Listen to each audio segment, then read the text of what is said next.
me, then I would even tax him. That was the best line in the entire thing. That right there, bars, best line. He's got those piffy one-liners down, dude. You should have come through. We're at Maharaja Suites in Jackson Heights. Hey, dude. Giving up tie. I would love to. All right. Next time I'll let you know. I'm going to get your number because your comms team ducks me. So I'm going to get your direct number. Take it. Okay, beautiful. I'm going to get it after this I'll give it to you episode. right now, bro. Because they'll probably yank me very quickly. We got to start this immediately. Zara runs a tight ship. Yeah, dude. She don't f around. Yeah. She does not. Feel free. You can share with everybody here. Okay, beautiful. Also, Socialism. I'm so Are we rolling? I'm so angry that you guys did the New York City Olympics. Because I hit that guy up. I was watching Subway Takes, and I'm forgetting the guy's name right now. My bad. But he goes, "We should have like a New York City Olympics where the boroughs compete." And I didn't DM Kareem. I DM'd the guy. And I go, "Let's make this happen. Like, I am down." And he goes, "How would we do that?" And I go, "We'll find a way." And then I see you a few weeks later, like, "We're doing it." Everybody come out. Where were you, Far Rockaway or something? No, in Coney Island. It was Coney Island. Coney Island. What is important about this is not the anger or resentment that you have towards Andrew Schulz and all these other people. What's important to recognize here is that Zohran's capacity to command the room is palpable, okay? It is obvious that he can go into any room, whether it be a bunch of Wall Street CEOs or whether it be even cops, potentially, we shall see, and he can win people over even when they are diametrically opposite to his worldview. You should read the comments. Zohran isn't funded by AIPAC. Bill Ackman be spending more money than 2% that Zohran's going to propose to take from him. So true. I'm about to cry. Bro said he was born in 91. I'm old as hell. More posse questions to push back for a mayor than they had when they had Trump on. Schulz not believing Zohran can pull this off, but truly believing that Trump was capable of making America great again is something he needs to reflect on. Oh my God. Oh my God. Zohran won over the Andrew Schulz audience and is cooking so hard. Yeah. Anyway, guys, we're here with the next mayor of New York City. Zohran. 93% on Kalshi right now. Bro, I've thrown away more bags than entire families will ever make in a lifetime because of my resentment towards this, okay? I despise the political prediction market so much. Just know, if you ever see me doing an ad like this, just know if you ever see me doing an ad like this, it's over, okay? I've decided I'm done. I'm doing a bag alert and I'm out. You will never see me again. Once I got this money, the socialism is over, you know? Crash Dummy's coming at 4:30. Yes. Chances of victory. 93%. Yep. So, barring this doesn't go horribly, I think you're good. This is how we bring the numbers down. We got to get some parity here. We got to get Cuomo a I want people to understand this election's not over, so I'm going to tank this interview. If it's not an 85 by the end of this interview, we're going to work on it. not as Dude, you've done, like, I want to give you, like, a few compliments here. But they're also like very validating because I think, you know, every week I'm talking to Charlemagne and we're talking with the boys here on the pods and it's like, we keep on saying, hey, Democrats, can you please just run for something and not against somebody? Yep. And it is a very simple solution, but I think people at their core want to feel like their issues are addressed, you know, and their concerns are met. Not simply that guy bad. Yeah. And then you guys have done it masterfully. Obviously, you're a great talent and your team is phenomenal. Zara, I know you're listening. You're great. You're great. You're great. Give us a little more time. You're great. You're great. But it was like, it was really validating to see that. Yeah. You know, it's like, wow, if you talk about the issues people care about and say that you're going to do something about it, they will support you. What a fucking crazy idea. You know, it's also crazy. Like the things that I would say you inspire, change and hope. The last great Democrat, those were kind of his mantras, or however you'd say it. Change and hope, and that's what you inspire. Was that Hillary Clinton? Yeah, exactly. Yeah, and I think that's been lost a little bit. I mean, I appreciate you guys. I think it's just, there's been a lot of lecturing and not much listening. And, you know, we saw a swing towards Trump here in New York City in the last general election. Whose responsibility was that? Who the hell made that? What the fuck are we even talking about? Dude, those guys. I can't believe they did this. Bunch of frat boys, dude. But you know, it was. There are a lot of caricatures of who Trump voters are, and in New York City, we saw the swing was actually in the heart of immigrant New York. And I went to Hillside Avenue in Queens. I went to Fordham Road in the Bronx, and I asked New Yorkers, who did you vote for and why? And I met the vast majority of them were Trump voters. And I asked them why, and it just came back to cost of living, cost of living, cost of living. And if I had spent that time lecturing them as to why they were wrong, as opposed to... You know, people cannot appreciate how awesome the Obama years were. Brother, don't even get me started. It wasn't. It's awesome in comparison to now. But that doesn't mean it was actually awesome, especially because the Obama years is what brought what we are experiencing now. Now, part of that was because he was black, okay? And a big part of it was a lot of white people were like, yo, how did we let this happen twice? Okay. They could not comprehend it. They could not contend with it. They were like, this is incredible. I cannot believe this guy literally is a Kenyan Muslim socialist communist, devil's spawn, black guy who was the president twice. What's going on? I will vote for the maximum racism candidate. Okay. That was definitely a part of the motivation, a big part of the motivation. But also on the other side, it was the end of whatever progressive momentum could have ever existed within the heart of the Democratic Party. It was the end of it. It was the end of times in that regard, okay? A candidate that ran on change and progress that turned around and literally slapped on the most Clintonite policies, the most Clinton-adjacent third-way neoliberalism, a monstrous team of what does he call it? The League of what did he call it? He called it the League of Competing Interests or something. I forget now. In Hillary as well. No, not the League of Nations, dude. No, the Team of Rivals. That's what it was. The Team of Rivals. Thank you. A lot of people forget the rug pull that Obama pulled because he was so charismatic he could overcome it. Okay, but he really did do that. He really did kill hope in some ways, okay? But, of course, racism was a primary motivator as well, on top of everything else. But in any case, it was definitely a rug pull situation. Having said that, he was very charismatic and still is very charismatic. That's why I get so mad, because it's like, you could be using that for anything, dude. Listening to them as to how we could get right. Yes. Then we would run a very different campaign. And this is one thing I said I wanted to talk about. I feel like the establishment Democrats don't understand a pretty simple thing. We want to vote for someone who might make things better. Even if the risk is it will make things worse. A lot of people voted for Trump because he might make things better. And the other person is saying, I wouldn't change anything. Things are not good. In New York, things are not good right now. The most other guy, expensive city to in me, is America. just saying it's the same, and you're saying it could get better. It's a privilege to maintain the status quo. You know what I mean? Like, if it, like, we're privileged, like, it's very nice to know that we're going to be okay. Listen. Delete this. I have to hit the Jordan DSA link. No, we can't afford more the same. So here's the thing. Like, it's so funny because I saw it was like Tucker Carlson and Charlie Kirk. And they were talking about you. I don't know if you remember this. I didn't see this. But they were speaking, and it was almost like the shoehorn theory. Have you ever seen that, like, politically what happened? Horseshoe. Sorry. Theory. Horseshoe, yeah. So it's like... But you are shoehorning it. It is the horseshoe theory, which is, stupid. But you are shoehorning it into this conversation. God, I hate horseshoe theory.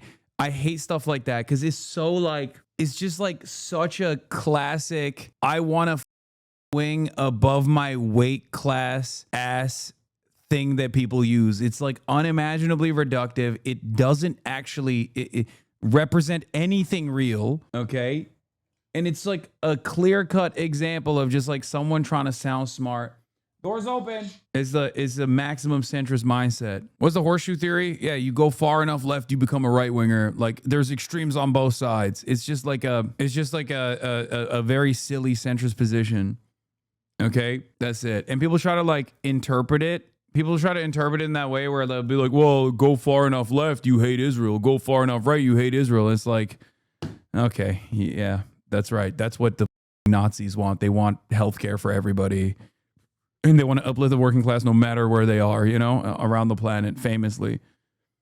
The only person who abides by the horseshoe theory is Grant Plattner. That's it. There's no one else. I've never met another person who on the one hand is like, I'm a communist, I'm an Antifa super soldier, and on the other hand is running around with a photocopy on his chest, okay? And is a Blackwater mercenary. I've never seen that. And I don't even know if I'll ever see it again, okay? There is no other person. that represents that. He is the true progressive mind in a MAGA body, a one of a kind. I think that they were basically saying that you were meeting the moment in terms of what people are concerned with, right? And it's obviously a cost of living, and it's like, I think it's so specific. I think it's like, it's rent, and I think everything is derivative of rent. Yeah.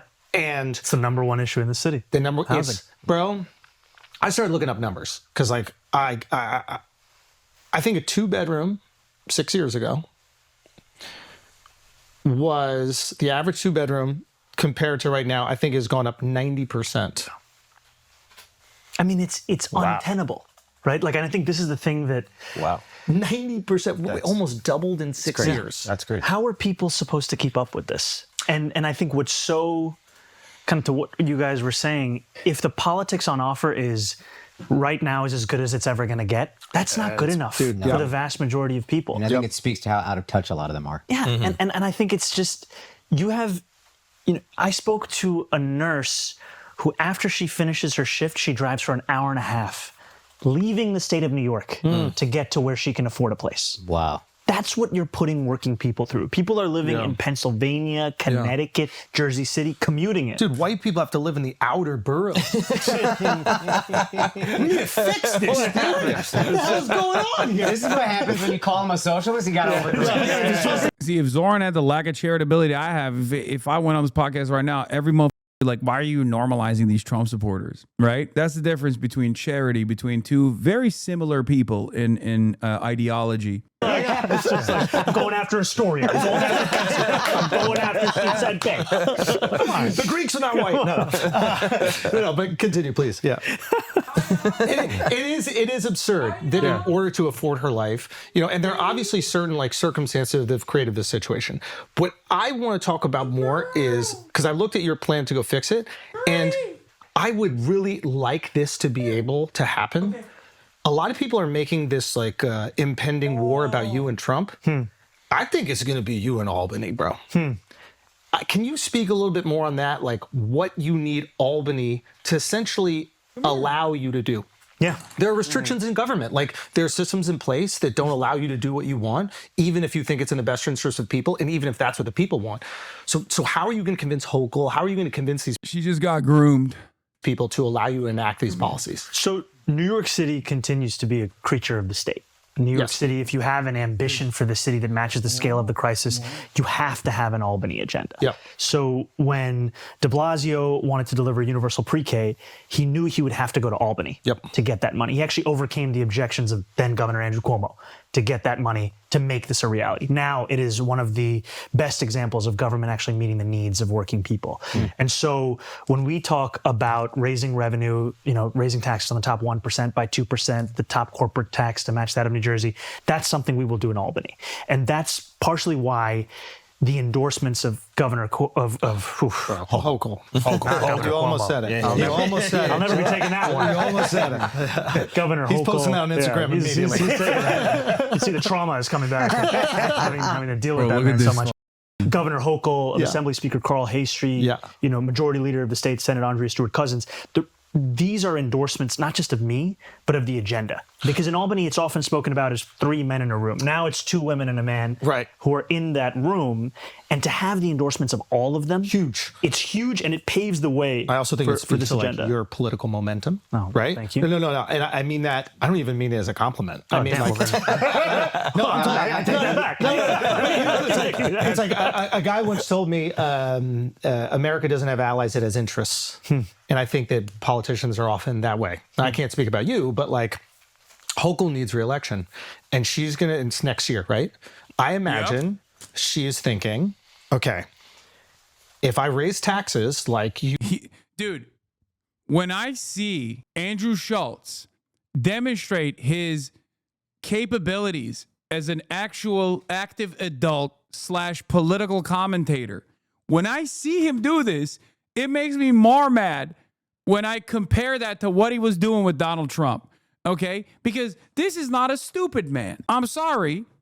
Like, it's really hard for when you match up what he just said right there, which is correct. Kathy Hochul has political ambitions. She wants to stay in office, and she knows how popular Zohran is, so she's going to play ball with Zohran's Zohran's policies. That same guy didn't even ask Donald Trump about Jeffrey Epstein, man. That's crazy. Like, that's crazy. You would want, I might lose some of my constituents.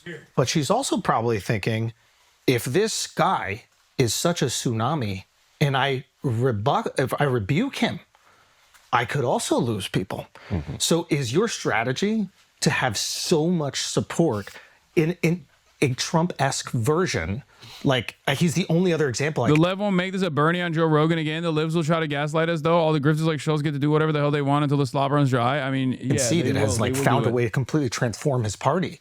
Is your strategy get so much support that goddamn the bar is low, that we're praising this dude for understanding politicians that want to win elections? No, I think you misunderstood what I was saying. I'm saying it's hard to consider what he was saying about Donald Trump and how he got duped by Donald Trump to be sincere when he does demonstrate the basic bare minimum competence when talking about like the ambitions of the former lieutenant governor turned governor and why she is willing to play ball with Zohran's agenda because it's an objectively popular one, and what it says about Zohran. Like, that is demonstrating political acumen. Okay, that means that first you talk, now you're grooming her. Does your depravity ever end? No. Unimaginable depravity. Look at this. Look at this big old. Margot shouts out for that big ass bone. She loves it. She's going to town on it. She is so big. Apologize to her? Never. Only big old you. It's crazy because she just got groomed and now she is putting a disgusting bone all over her arms, and her arms are going to be completely coated with meat and slobber, but it's worth it. Let it be big, goddamn. Yeah. Does she usually enjoy bones? Yeah, she loves bones. I give her bones all the time. I'm never giving her whatever this kind of bone is. I usually give her like a Icelandic ram horn to add insult to the injury of Hasan Hasan mistreats her dog. I give her, as you guys have probably seen on the broadcast before, yes, Icelandic lamb horn or whatever the called. Anyway, let's keep going. Hochul's political future is dependent on her connectivity to you? My strategy is to build the political will such that Governor Hochul has a... Yeah, by the way, yes, I know I keep pausing, but 26,000 views in one day. Ladies and gentlemen. Impulse podcast 2 days ago, 69,000 views, bro. This guy killed my grandma with his policies. One of the most embarrassing things I've seen in a minute. How can Cuomo attack Mamdani for being a rich Nepo baby when he was literally the son of the New York governor? I don't think being the son of a governor is a niche movie director, and a niche movie director really compares. God damn, Andrew Cuomo is such a motionless charisma suck. Partner in delivering universal child care. He's a good man. He's a politician. Yeah, no, because he's a politician. Look.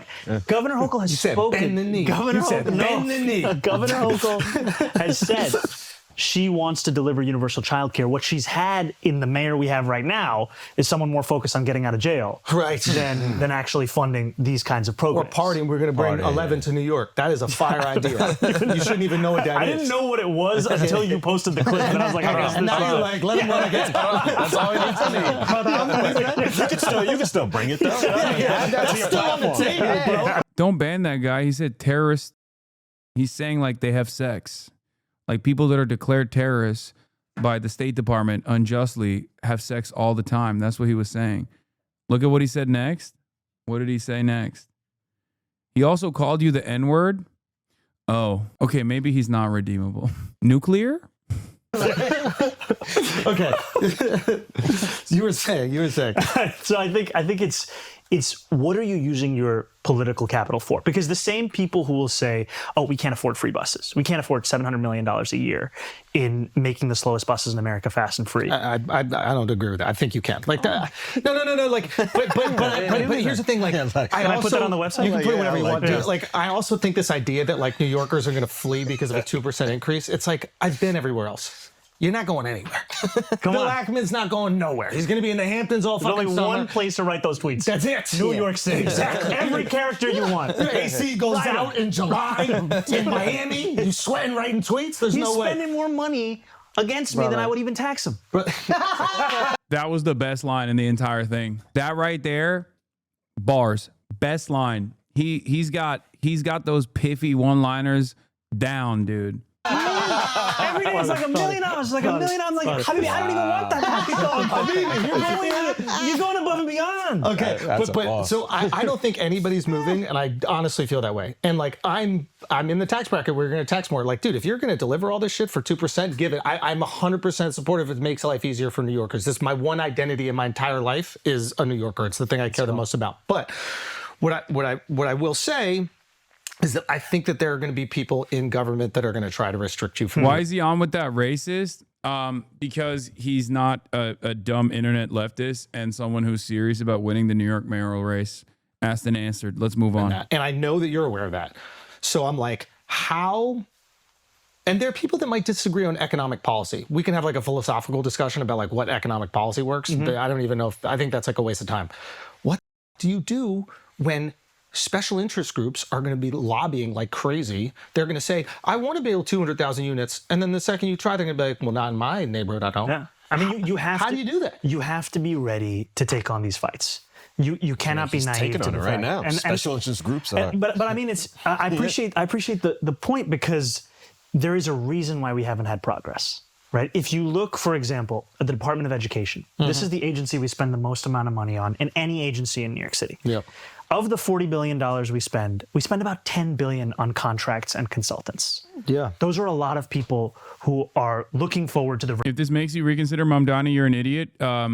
Yes, many Americans are. Next question. renewal of their contract. No, it's to educate you nerds at Bronx Science. Oh, I thought you meant like, if this makes you reconsider whether Mamdani's the real deal, you're an idiot. Yeah, but I also do think it goes in the other direction where there are absolutely people who will watch the podcast and be like, whoa, he's actually such a personable guy. I didn't know. And they will vote for him because yes, no matter how dumb you think the median voter is, I promise you they are way dumber than you think they are. Okay? All of us dumb kids that went to regular public school, we don't need all that money. Look, Where'd you go to high school? Baruch College campus.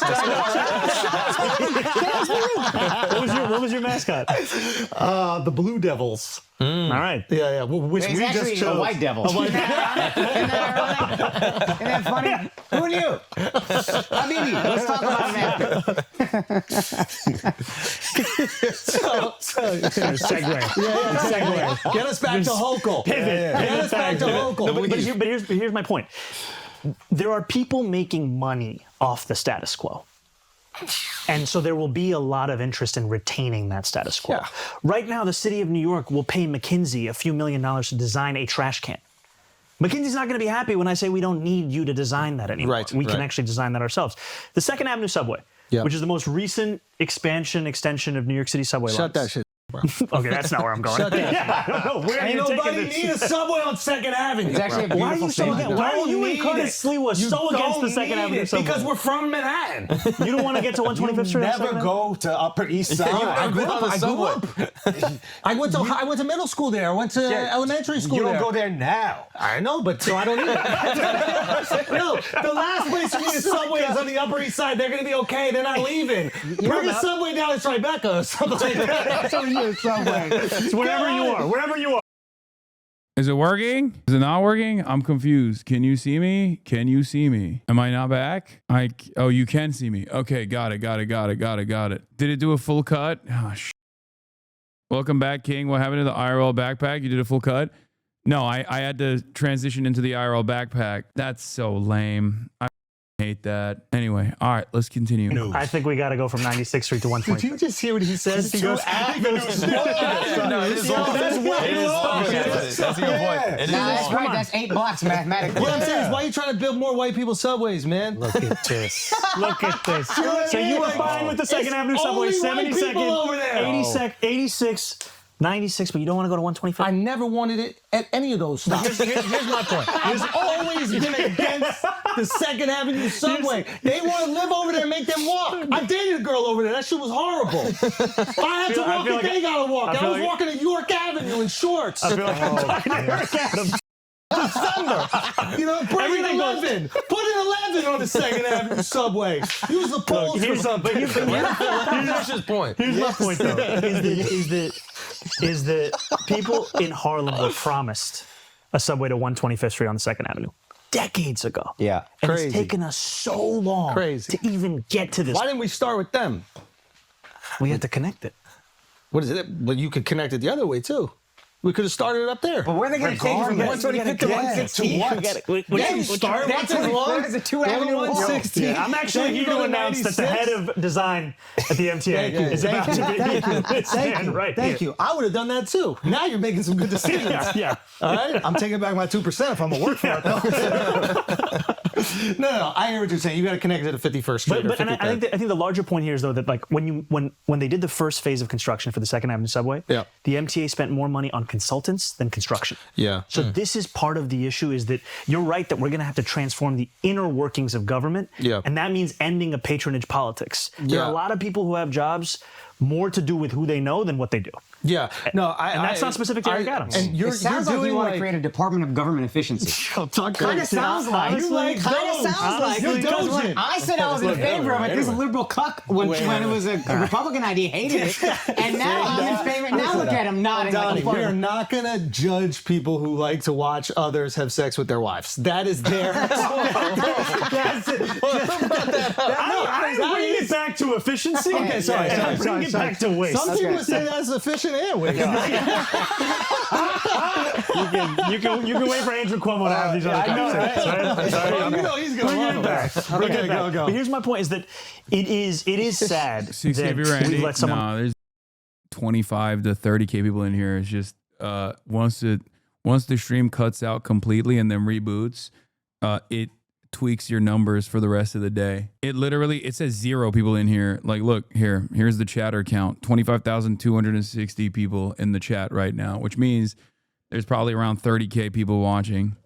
But with the lurkers and whatnot. But once the stream gets cut in and out, the numbers will be perma-stuck. Like Elon Musk, take the words efficiency, fraud, as if they are right-wing concerns. I agree. These are actually the concerns that should be at the heart of a progressive politics. Yes. Because I want to increase taxes on the top 1% by 2%. And I also want those same New Yorkers to be able to look at that increased revenue and say every single one of these dollars is being spent efficiently. Yeah. It can't be in and of itself the reason why you do it. It has to be what you deliver with that money. I think like Doge was universally supported before it became what it was. But the idea Well, it was never actually intended to fulfill the intentions. Yeah. But the Fair. intentions. the intentions were right. Of I think eliminating most people fraud and agree. waste. Let's eliminate And it. I love that. Guys, generational triumph. Does this mean you get less money at the end of the month? No, it doesn't. The Piker Broadcasting Service is sponsored by you and entirely exclusively for you, the viewers. Okay? There's no ads on the Piker Broadcasting Service. The viewership numbers don't matter.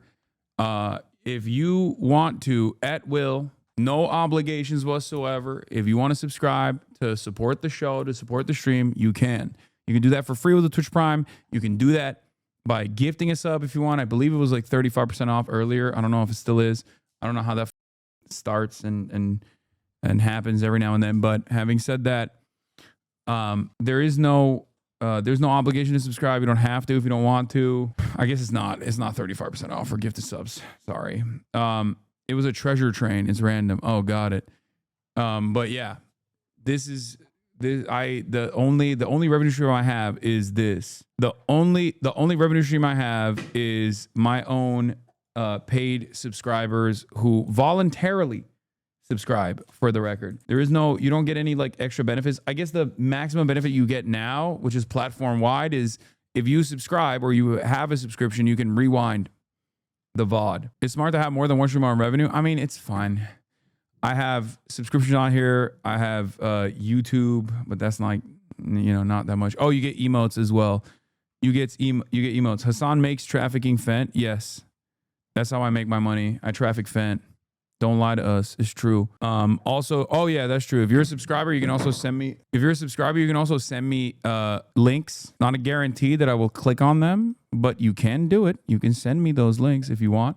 And what else? And you got the emotes that you can use all around the platform. And you can clip shit. You can't clip. You're not a subscriber. Don't say that, dude. They'll kinetic strike your house.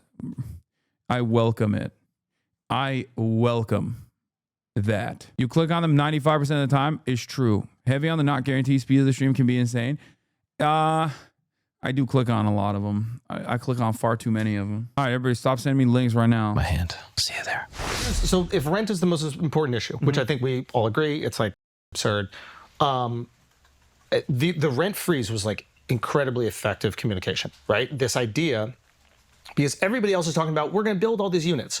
When you're drowning, you're not worried about like someone building you a boat. You need a life vest. I get that 100%. I think that makes sense. You correct me if I'm wrong, but I think that you can do that to like about 50% of the units in New York. Yeah. Because those are like, apartments pretty much. they're like the rent stabilized or rent controlled units. About 2.5 million New Yorkers live in these kinds of apartments. Got it. Yeah. How do you offer relief to the other 50%? And let me just clarify to people listening, like those other 50% aren't necessarily people who are wealthy. They're just living in market rate units. And people that work here, and they just didn't have the ability to get one of these, rent controlled units. And so I'd first say there's rent control, which is a very small minority. Yeah. The vast majority of what we're talking about is rent stabilization. Rent stabilization means there's a limit on how much your rent can increase every year. It's not what your rent is, it's what the increase will be. And it's all determined by a board called the Rent Guidelines Board, composed of 9 people that the mayor appoints. You can appoint them. Yes. But I think the appointing process might even take a little bit, right? It's not like day 1 you do it. It's each of these terms are on kind of a rotating basis. Got it. And there are a number of these terms that are open right now. Got it. So you can point some, and there might be some people that are empathetic to your philosophies already. So because they actually did a study. That same board, under Eric Adams, did a study. It found that landlord profits had increased 12% of those units in the same year that the median household income of tenants of those units was $60,000. And with that information, they decided, let's hike the rent again. So it actually doesn't have to do with the data. Got it. But the point that you're making is right, which is that we have to have a housing policy for all 8.5 million people. That's why you couple a rent freeze with construction of 200,000 truly affordable homes. The reason I say truly is because, like, I represent Steinway in Astoria, right? I'll call a constituent, I'll say, there's a new affordable housing development coming up. Do you want to apply? They'll say, how much do I have to make? I say $140,000. They hang up the phone. Yeah, affordable housing. Because how do you make it work? What is this? They posted this about you, and then Anaphase said, how could this? Yo, I can't believe it, bro. Why the am I letting my moms do layups here for dunks like this? What is happening? Can we get for real for a moment? What the wrong with you, dude? What's wrong with this goddamn stream? What's happening here, dude?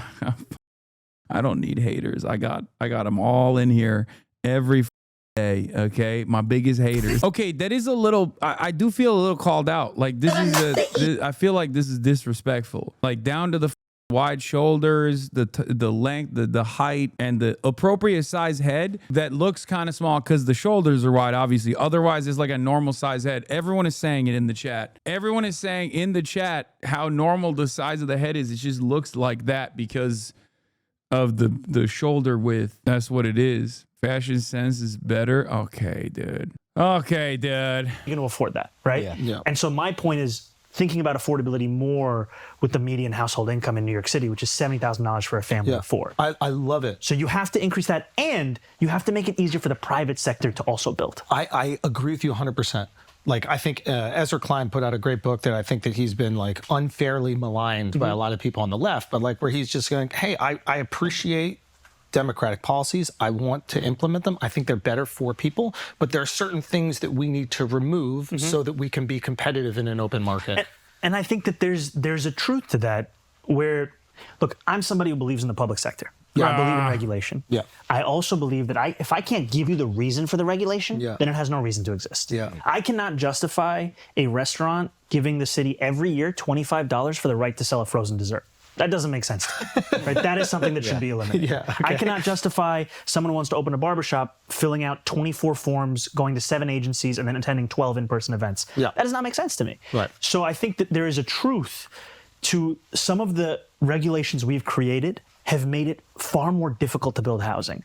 And even the justifications we used back then are not the ones that have been borne out today. So we need to change those. So how do we, first of all, I completely agree. And as like someone who has someone renovating above me, please believe I like the fact that there is regulation. Do you know what I mean? Like I have a kid who's 21 months old. It's like they want to sleep. And if somebody's just going to be banging 21. This guy's a oh God, Zohran, what the my boy, what are you? Oh no, brother, come on. You don't need to do all that. You don't need to do all that. That's that is such a unk ass move, bro. That is unk station. Speaking of which, Crash Dummies are here. Rich, coming from you, brother, that is not something I would do. Okay. I don't code switch like that.